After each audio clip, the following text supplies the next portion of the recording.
Florida State recruiting has done rather well heading into the 2026 class, and it's a particularly good news with defensive line.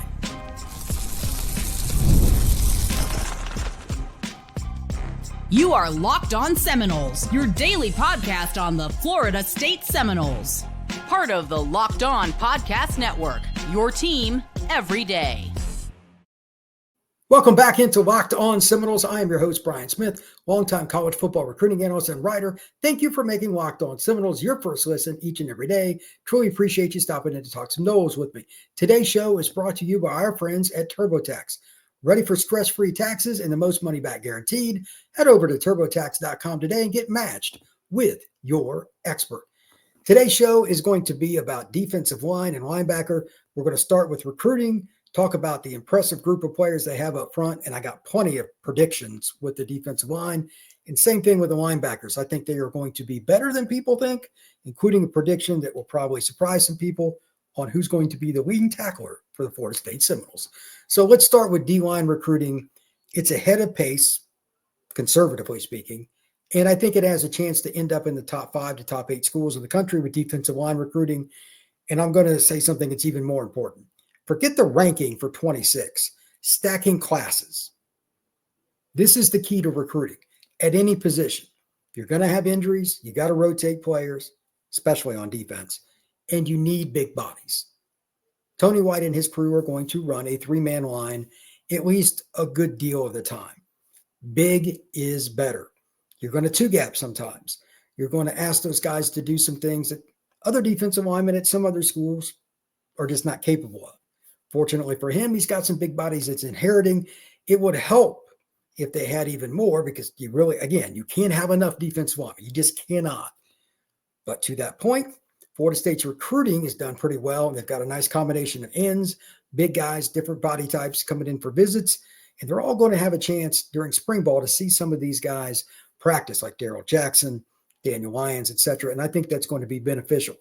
But to the point of stacking classes, or I'm going to talk about the 25 group they brought in, and if you can add to them, if you can get 3 to 4 guys from this list and maybe a couple other guys that end up visiting, Florida State has a chance to once again rise up and be one of the best defensive lines in college football. So as a refresher, Tywan Lee, he's from the Pensacola area. Ole Miss they thought they were going to get him. He ends up at Florida State. He's probably going to end up at strong side end. He's 270 plus pounds now. He's put on the weight. I think he's a guy that Florida State stole in the class. Same thing with Jesse Harrell. Last minute kind of deal. He was committed to LSU at one point. He's a little more raw, a little more slender, probably going to play more weak side, but another defensive end that's long and athletic. Cannot have enough of those guys. Bobby Bowden used to talk about that all the time. Moving on, the kid that doesn't get enough love, and it's because he played at a Mississippi junior college, Tywan Coleman. Defensive tackles with college experience, athleticism, and they played at the Mississippi JUCO level. Those schools, that's more competitive in general. That's a good thing for Florida State. Big body guys like him, 280, et cetera, that go up after you get on campus and get into Florida State's weight program. That's another guy you can rotate in the middle. I don't know if he'll play nose or strong side end or how they will use him. And when they go to a 4-man line, will he play 1 tech or 3 tech? I don't know. That's why it's just good to have as many bodies as possible because different combinations need to be utilized. We'll see how it goes, but another defensive tackle. The Desir twins out of Miami. Both those kids will have a chance to compete, but I'd expect them to redshirt just like I would with Harold, just like I would with Lee. We'll see how it goes, but they're probably going to be defensive ends, maybe, depending on how the defense goes long-term, how much more they play 3-4, 4-3. One of them might slide inside a little bit, but I think they're probably going to stick at defensive end. One guy that's not going to stay at the end is Kevin Wynn.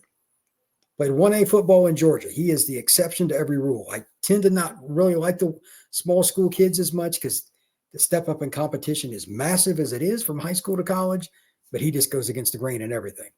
He's over 320. He runs down guys. He's more physical than everybody. You will not teach him anything other than go 100 mile an hour.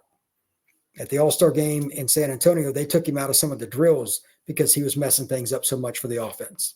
He's a disruptor. Kevin Wynn, even though he's a freshman and it's hard to play in any line, let alone a 3-man line, I think he will find his way into the rotation rather quickly. Now, let's talk about the 26 group. They don't have any commitments yet, but we've got several guys to talk about. And I want to start with the state of Georgia. Florida and Georgia have always been the key for Florida State recruiting. Bowden made that clear, and I don't care if it's an offensive player, I don't care if it's a defensive player, a kicker, whatever. Those two states were probably 75, 80% of the recruits that Bowden signed throughout his tenure in Tallahassee. That's continuing right now under Norvell, and that's a good thing. Deuce Gerald's the first guy I want to talk about. Not one, but 2 visits, according to 24/7 Noles. That's a good sign. He's coming for the big weekend in March and coming back in early April as well. As a rule, if you visit not once but twice unofficially, you're probably going to take an OV. This is a 5-star D lineman by rivals. This is a guy that is as good a one gap and go, get up the field and be disruptive defensive tackle as there is in the 2026 class. He has 55 offers. He plays at Collins Hills High School just outside Atlanta, one of the premier programs in the Peach State and the South. I do believe that we're talking about a battle that'll probably go down to the end, maybe a signing day deal. Who knows? Ohio State, Miami, Ole Miss, where he has some family ties, Florida State, and several other programs are involved.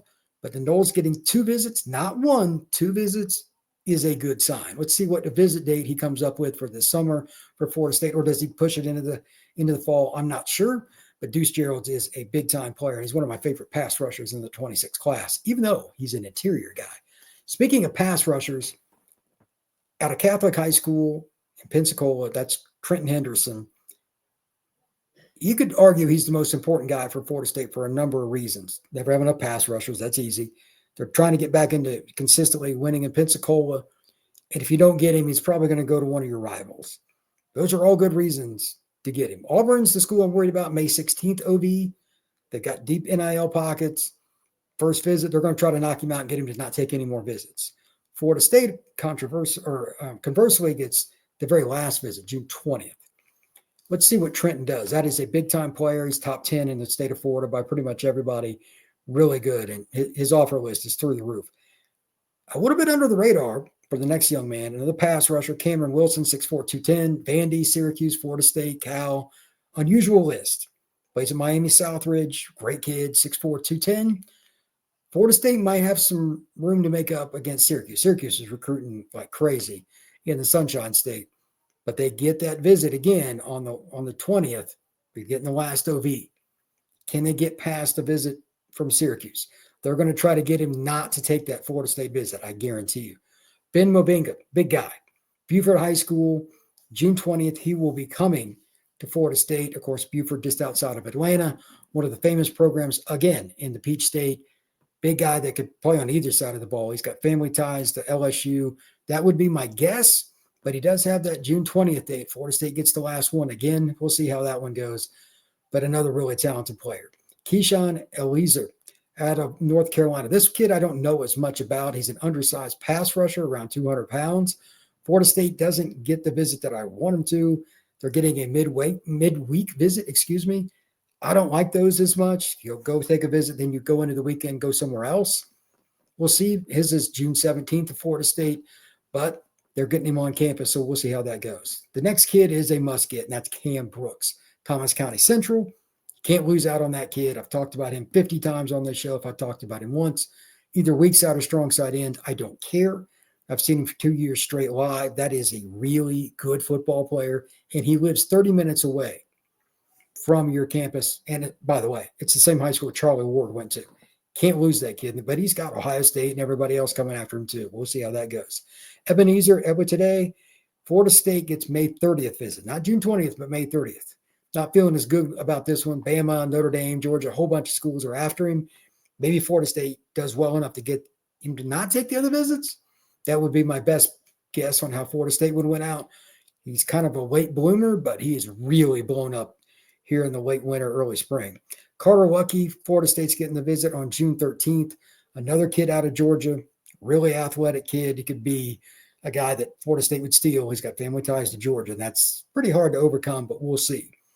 Kendall Norvell, Ashari Charles, who knows what other players will end up visiting. The lists are changing a lot right now with these visits. And I just want to make one more statement about the official visit list. Regardless of what it is right now, I'm telling you, as a prediction, I just guarantee this. When kids come and they see Coach White and the entire staff on defense, just how they're organized and how things have changed, they're going to get more OBs than what people expect. You get kids on campus, you got a shot. Next up on Locked On Seminoles, we're going to talk about the long list of talented defensive linemen. Got some predictions, got some thoughts about who's going to make hay this fall for the Noles. That is next on Locked On Seminoles. Ever check your bank account and wonder, where did all my money go? Between dining out, online shopping, and entertainment, it's easy to lose track. That's where Monarch Money comes in, your personal CFO, giving you full visibility and control over your finances. Monarch Money isn't just a bargaining app, it's a complete financial command center. You can track your accounts, investments, spending in one place, so you can just stop worrying about everything else and manage your money and start building wealth. When I started using Monarch, I realized just how much I was spending on all kinds of things, food, delivery. It's not the best way to budget everything. Monarch helps you get rid of those problems in one place. Instead of juggling multiple apps, you can use Monarch to check all your finances, track spending, and even plan your long-term goals. Take control of your finances with Monarch Money. Use code LOCKEDONCollege at monarchmoney.com for 50% off. That's monarchmoney.com, code LOCKEDONCollege for half off your first year. This show is also brought to you by Factor. Eating healthy doesn't have to be complicated. With Factor, you get chef-made, dietitian-approved meals that are ready to heat and eat in 2 minutes so you can fuel your body without the hassle of cooking. Factor meals arrive fresh, never frozen, 40 options across 8 dietary preferences each week, and you can customize your menu to fit your goals. Convenience is where this is the most important thing to note. You're saving time. You're not only doing that, you're saving money, and it's good food. So I love how Factor keeps track with all the different things. They're healthy, they're delicious, and again, it is time consuming because you're not having to deal with all the prep work that comes along with cooking. Factor also has smoothies, breakfast, and snacks, so you can get all kinds of things with Factor. Eat smart with Factor. Get started at factormeals.com/Factor podcast and use code Factor Podcast and get 50% off your first box plus free shipping. That's Factor code podcast at factormeals.com/Factor Podcast to get 50% off free shipping on your first box.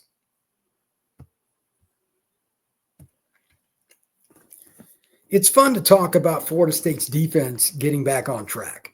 I know I am certainly all for it, and I'm guessing that most of you are happy about it too. So here are a few predictions that I have for the defense up front, and this is just for fun. We're a few days away from spring, so I'm just going to kind of let it go loose here. James Williams, the outside linebacker / I'm assuming they're calling it the jack position, is a guy that I'm very excited about, one of the more interested players that I want to learn about on the field. I don't care about the press conferences or what any coach. I know a lot of people, I could care less about that stuff. I want to see footage of him in practice. And here's what I got going into it. Until then, this is what I have. How many positions does he play? I'm going to say 3. Now, most of you are probably like, wait a minute, I thought he was an outside linebacker that's going to rush the passer. Well, that's 1. I expect in some situations, again, they're going to run a multiple front. So it's not quote unquote positionless football. That's not true. It will be position based on play, situation, down, distance, time. It is going to be uber complex. Don't get used to your favorite guy lining up in the same spot. You're going to have to jersey hunt on every play. It's going to be a lot harder with the way Florida State's going to do it, but that also means it's going to be harder for the other team to block everybody, and that's more important. Strong side end, weak side end / jack position, and I wouldn't be surprised if they moved into linebacker in certain kind of situations like goal line or whatever. There's a different way to use him because he's such a good athlete. He's 6'5", 6'6", and he's 250 pounds or more. Where they use him, they'll figure it out over time. But now that he's got a couple of years of college under his belt, this is a kid that has all the talent in the world. I think James Williams will be at least one of the top 3 guys on the team in sacks, if not leading them in sacks. But more importantly, again, to get there and to impact the game the most, I don't think he'll play 1 or 2. I think he will play at least 3 positions for Florida State. Stand up, strong side, maybe even a little linebacker. I guess on 3rd and a bazillion, they might even move him inside in a 4-man line, play him at 3 tech. They want to put him in positions to be successful. Now, they may not do all of that right away in fall camp. I don't know. But once spring is just learning the system and they'll kind of go along slow. This will be more fall too. But let's see what his frame looks like. How much can he handle? Because if he's bulked up a little bit, the part about moving to strong side and especially inside on 3rd and long will be more realistic for James Williams. Darrell Jackson Jr. This was a little bit more interesting because I think he will conservatively lead the team in double teams that he takes on. That's the easiest guaranteed lock of this group. He's going to play nose. It's a lock. He's going to be double. He's 320 pounds, 330 pounds, whatever it is. They're going to come after him with double teams.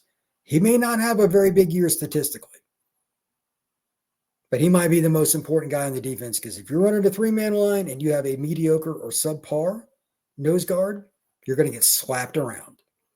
Darrell is in a quote-unquote money year. This is it for Big Darrell. This is it. It's time for him to go out there and play, get a chance to show himself to the NFL scouts. If you can 2-gap, and occasionally they'll move him around, or it'll play 3-tech and a 4-3 line or whatever they use, I think he has a chance to really improve his draft stock. Go in the first 3 rounds of the draft. Heck, he could even be a first-round pick. He's got the body for it. If he does what he's capable of, this defense will eat because it'll be so balanced. Every game, there'll be somebody else leading with tackles or tackles for loss, etc. The key is his effort. If he's leading in double teams, that's the most important stat for him. That means he's living up to his billing. If he's not, or they have to try to come up with new ways to push the pocket because Darrell's not getting it done, that means you got to send more blitzers, etc. That means the passing game for the opposing team is going to have fewer guys in coverage to worry about. Florida State needs Darrell to have a big year. So my biggest thing, lead the team in double teams. It should be by almost double anybody else, if not triple. There's nobody else like him on the roster, and there's very few in all of college football. Next, tackle for loss leader on the defensive line. This probably will surprise you in terms of my prediction. It's not going to be Darrell because he's going to get double teamed too much. That's almost 0% chance, to be honest. Double teams are double teams. You're not going to make a lot of plays. Daniel Lyons. He's a guy that overachieved in terms of what people thought last year, but after a while, it's like he's good. He's good. Second, third game of the year, I'm like, he's playing better than anybody else. I don't care if he's starting. He's playing better than anybody. He deserves to start. He was playing better than Darrell, Farmer, anybody else. I think he will earn a starting nod somewhere on the D-line. I don't know how they're going to line it up, what they're going to do in terms of the 3-man compared to the 4-man. Again, all those things will be ironed out during spring, summer, and fall. It's, again, very complex when you run that kind of defense. But his athleticism, his size, you can't teach those, and his effort. Daniel plays hard. They're going to look for that after all the disastrous loafs they had last year on defense. Yes, they count loafs at all these schools. And even in basketball, they count them. That's how you lose. Talent is one thing you get, but you got to utilize it. Daniel's a kid, you don't have to worry about that. He gets after it. He will be the guy that I think leads the team in tackles for loss. And it would not surprise me if we let him in sacks. It really wouldn't. I like the fact that he's capable of probably playing strong side end in the 3-man line, but being a 1 or a 3 in the 4-3 because he's just a physical, get after it guy, downhill, South Florida kid. I like Daniel Lyons a lot. The wild card that I don't know what to do with, but I'm just going to say they're going to find a niche for him, is Amari Williams. I don't know exactly how it's going to work because remember now, he was the freshman tight end that played quite a bit last year next to Landon Thomas, another freshman, but he enrolled a year early. He's going to try to play the outside backer pass rush position. That's cool. But can you find that role and also be able to handle the run? So is he going to be more of a just third down guy? Because he's going to have to take on 320-pound tackles. I'm a little iffy if that's going to work because he's going to be 18, 19 years old. I don't know. I think at least early on, because there's a lot of technical work to deal with, and they're probably going to want him to drop every now and then. That's a lot of mental on top of the physicality. I think he might be more situational, but I don't know. He is the wild card. And if you can get something out of him, it obviously helps James Williams, and you just never had enough pass rushers. But it would also set it up where it changes what you have to do in recruiting, the transfer portal, etc. Like spring window is coming up. You could always look for another pass rusher. It'd be nice if Amari was establishing himself and trending towards at least being a third down pass rusher. We'll see. But that's something to think about. Finally here, I'm going to say just from a totality standpoint, they will rotate 8 to 10 players on defensive line. There'll be a couple of guys that surprise. I don't know who all it will be. McCray and different guys they got, that came in from the transfer portal. All of that will take care of itself. I don't know. It's just good that they have the options finally. One of the freshmen might end up playing some. Why not Tywan Lee? Why not somebody else like that? I think here's another one. I talked about it earlier in the show. I'd forgotten about my own guy here, Tylen Coleman. Why not him? Why not? He's a kid a junior college player. Maybe he's that guy. Hopefully they have somebody else that steps up, though, on that edge as a pass rusher. I hope it doesn't have to be Amari, but we'll see.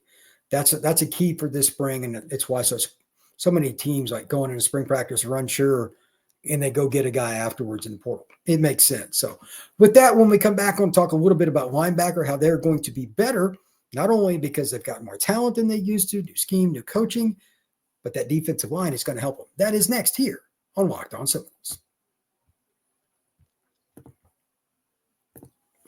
This is a message from our sponsor, Intuit TurboTax. Taxes was waiting, wondering, and worrying if you're going to get any money back, then waiting, wondering, and worrying some more. Now Taxes is matching with a TurboTax expert who can do your taxes as soon as today. An expert who gives your taxes their undivided attention as they work on your return while you get all the real-time updates that you can want on their progress so you can focus on your day. An expert who will find every deduction, file every form, every investment, and everything with 100% accuracy. Also, you can get the most money back, guaranteed. No waiting, wondering, or worrying. Now this is Taxes. Get an expert now on TurboTax.com. Only available with TurboTax Live, full service, real-time updates only in the iOS mobile app. See guarantee details at TurboTax.com/guarantees. Linebackers should be better for Florida State this year, just from an effort standpoint. Coaching, there's a little more depth, there's more experience, there's more raw talent. All those ingredients are there.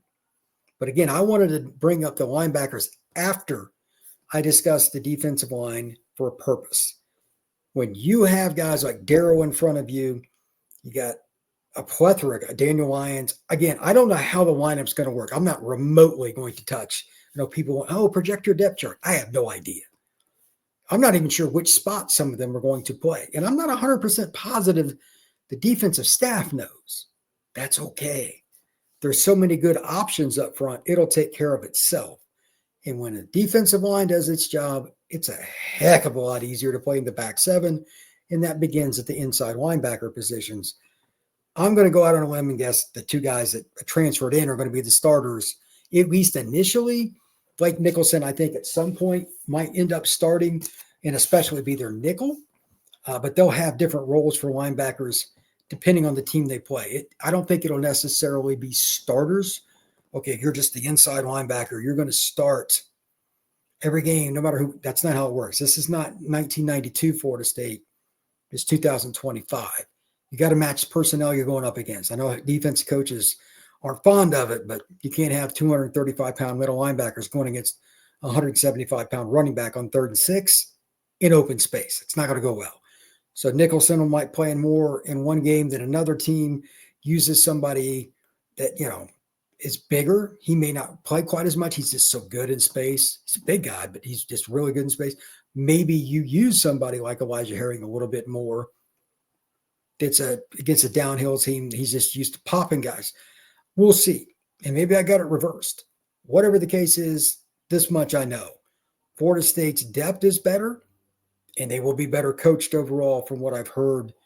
Because, again, Coach White and that group as a whole, JP and everybody, they're going to have a scheme that's proven. The kids are going to believe in it. Nebraska had a top 10 defense in rushing D. They don't have the same kind of athletes Florida State does. They're going to be pitching, hey, if we did it there, what should you guys do? That's why I'm so high on them. I said they should be top 15 in rushing D this year. I don't see how they can't be. But the next two players are the key. Stephon Thompson and Elijah Herring. Thompson comes in from Nebraska. Herring comes in from Memphis. I think that the key here is, again, which guy is it that is the key on nickel and dime situations? I don't know how they're going to do that. And I don't know if teams are going to try to take advantage of the common norm in football today. You get, say, 6 yards on first down against Florida State. You're near midfield. You're a fifth, sixth play of the drive. They're getting a little tired. They go tempo. Those are really awkward spots. There is no coaching for that. That's why you see so many teams fake injuries, because they're screwed. You can't have a tired linebacker against a guy that's already faster than him anyway. Does not work. That's why, it's just open-ended. That's why so many teams fake injuries. They're worried about giving up a 70-yard touchdown on a 5-yard out. Literally. How are they going to adjust when teams go to 4 and 5 wide, especially if that 4 and 5 wide is 2 running backs and they just motion them out? We've got to put a 235-pound linebacker in space. I'm not sure. That's my big question. I still think Blake Nicholson, Omar Graham will both play a big role in this, but having 2 veterans there, one of which, Stephon, he played at Nebraska, so he knows the scheme and can help guys. That is huge.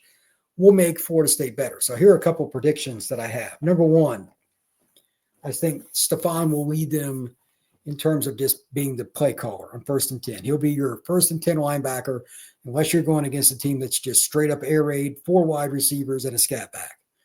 If they go with that, I don't know how they're going to do it. Blake might start that. Maybe it's Elijah. I'm not sure, but that'll be their biggest question. I don't have the answer. That's for darn sure. Secondarily, run stuff. So I'm going to say Stephon leads them in that. I don't think that's very difficult. I think the guy that will lead them in tackles is probably going to be Blake at the end of the year, but I think he'll have a late charge. I think after he learns the scheme, remember, he wasn't in this defense last year like Stephon was. I think Blake will end up leading them in tackles, although he will not lead them in snaps. He's just such a good player. I think he's got huge upside. As far as snaps, I think that'll be Elijah. He's the guy I think it's the best combination of the two. And then finally, how do they do with depth besides those 4 guys? Who steps up for Florida State and is a difference maker in any way, shape, or form? Whether it's a dime guy, whether it's a pass rusher, whether it's going a niche. They need probably 2 guys at minimum beyond those 4 to step up. I'm not going to go through the whole depth chart, but they need somebody else that they can count on. And they have to have it from game 1. If you're playing Alabama in game 1, I guarantee they are going to scheme you to death. If Florida State's linebackers are not ready, they will get exposed. That is a concern I have, because they could lose confidence if they get smoked at that spot, because Ryan Williams and several athletic running backs for Alabama are coming to town. That will not be easy.